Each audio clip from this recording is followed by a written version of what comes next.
I'm going to choose the public. Good morning, friends. I'm going to choose the public dimension to focus on in my story that is modeled on the story of self, us, and now. So my life has been a mosaic of being individualistic and then conversely joining into community and collective action, which we could sometimes call acting together in holy resistance. I know which of those two paths in my life has made me happier and closer to God. So, my earliest and richest memory of collective action is completely non political. I joined the marching band when I was in high school. I played the trumpet. So, we were outdoors, we were all pulling in the same direction.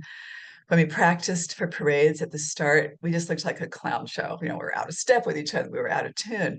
But then we would practice and we made some beautiful sounds and we were doing it together. And being a soloist would be so completely unsatisfying compared to having been in the high school marching band.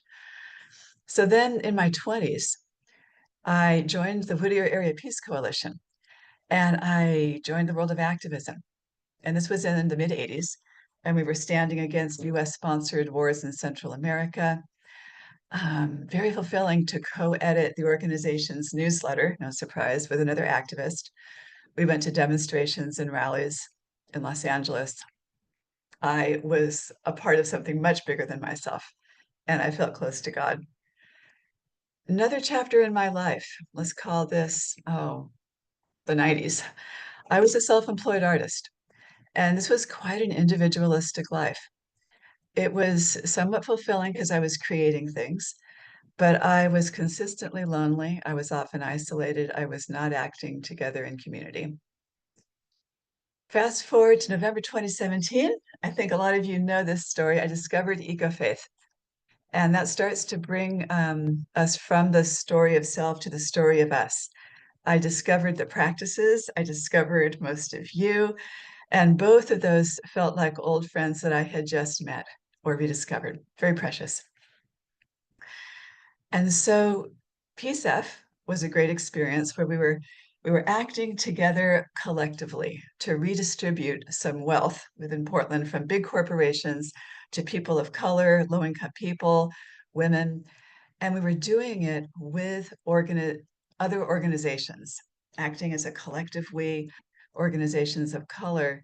The results financially were very powerful. And today there are many, many millions of dollars that are flowing into climate projects, solar power, air conditioning for people who could possibly die without it. So that's just one example. Now, more than once, we have joined together as EcoFaith in the streets to support youth climate strikes, similar to marching band, outdoors, moving around with purpose. And I think that we've had real impact there together, especially with Robin and Solveig wearing their clerical collars, which shows people that people of faith can stand together for progressive things, racial justice and climate justice. Last fall, we acted together by postcarding for democracy. We did that at 11. We did it not just in concert with each other as EcoFaith, but we did it in concert with, I believe, thousands of communities nationwide. We generated with our communities that we feed into huge stacks of postcards. Postcarding is one of those all-comers, easy access, low barrier actions.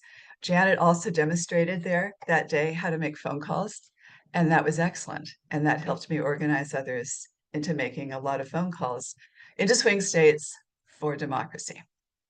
Okay, great stuff.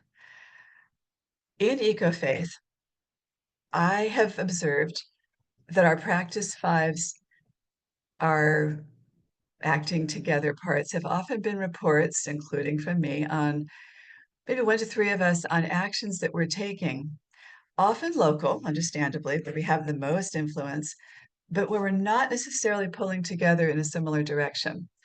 I confess that I have often seen my electric school bus work as my ongoing practice five, but I see that now as being overly individualistic.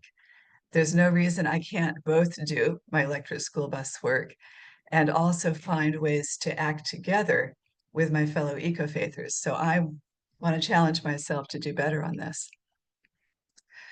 I'm going to move into the public and larger and also historical dimension here as I close this out. We all know that we are being faced with fascism, aggressive, full-on, authoritarian, dehumanizing fascism. Let's look at the last century, World War II time. If the fascists had prevailed in Italy and Germany back in the 30s and 40s, including with their propensity to mass murder people who were not straight, white, Christians, how, friends, would we judge the Italian and German citizens of that time who may have said, oh, we focused on local issues because that's where we had the most influence? It's true that other larger countries intervened by waging war. And that was key to those fascist regimes in Italy and Germany being defeated. Thank God. But here and now in the US, as fascism rises, can we hope for other larger countries to intervene and rescue us from fascism? I'm not so sure. I think that we in this country need to band together and rescue ourselves from it. I suggest that God and the rise of deeply ungodly fascism may be calling us as eco-faith into unified collective action where we're organizing our communities into same or similar actions side by side with each other. And that way we would be mentoring each other to succeed at the same thing, building relationships around shared purpose, but moreover, collaborating with many other organizations in the country, like Indivisible. And Indivisible seems to me to be secular, but truly embodying holy resistance.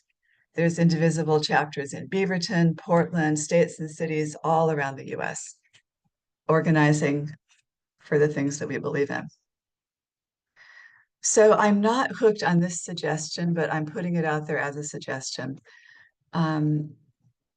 Economic blackouts, using our consumer power to withdraw our support from the billionaire corporations that are very much a part of the movement to fascism. And again, the historical context, the African National Congress says that the economic sanctions that were practiced against South Africa in protest of apartheid were instrumental in the eventual defeat of apartheid in South Africa. And that is stated by the people of color who I think are in the best position to note that. So during our practice 5, I think I'll talk a bit more about the economic sanctions that I'm suggesting that we can act together with against billionaires and fascism. I've probably said enough for now.